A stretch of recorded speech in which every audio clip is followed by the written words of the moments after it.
Hi guys, so today's video is going to be over how to persuade a farmer into turning their land into a CRP contract.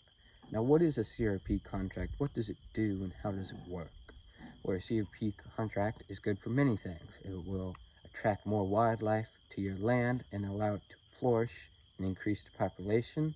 It can make you more money than what your usual crop does, or it'll make your workload a whole lot easier, which is nice, so you're not spending day and night in a field. Now, what exactly does a CRP contract do, and how does it attract so much wildlife to your land and increase the population? Well, a CRP contract is a certain amount of acreage that you choose to give up to a CRP contract, and you can either seed it or allow it to grow in its natural state, which if you allow it to grow into its natural state, you have absolutely no money into it, and you have all profits from there the next time they pay you.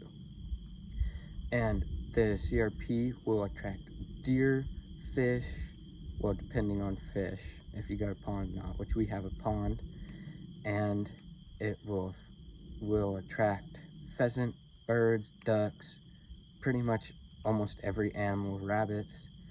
Now, how exactly does it make more money than your usual crop? Well, your usual crop, normally you only get paid one big paycheck at the end of the year. Now, a CRP contract, depending on what contract you go with, you can get paid monthly or yearly.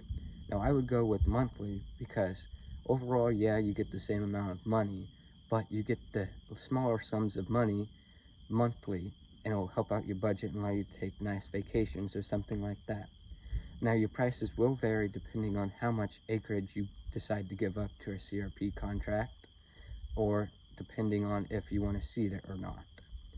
Now, how exactly does it make your workload a whole lot easier? Now, a CRP contract can make your work a whole lot easier because you have the choice of mowing a trail through it or not, so that you can walk back to your pond or just walk through it and enjoy a nature walk or something like that. Now, it's very low maintenance because, like I said earlier, you can seed it or you can decide to let it grow in its natural state, which is nice because you don't even have to touch it. You just let it grow and it already attracts all the other wildlife.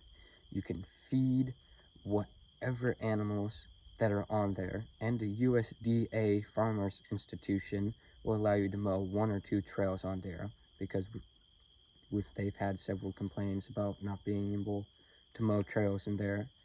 And you can void the contract by mowing too big of trails or mowing too much of the CRP contract, which is a big problem.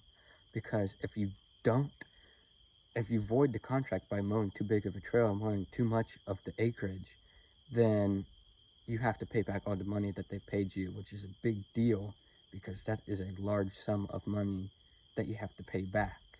Now, let's say that you get a 10-year contract and you start it this year, 2023, and it ends like 2033, then you have to wait that long in order to do that, and you get paid every month or yearly depending on which contract you get on.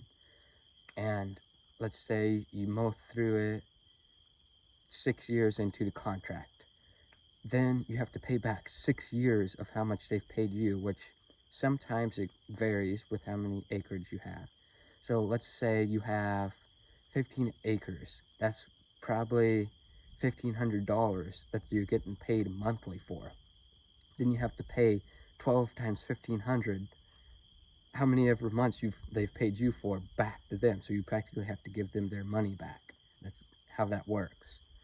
But CRP contract is not just to make your life easier, to make you more money, or to increase wildlife production and population in your land and attract more to it. But it's also this nice thing to spend family with out in nature. You can also camp on it, which is nice. That's all we have for today.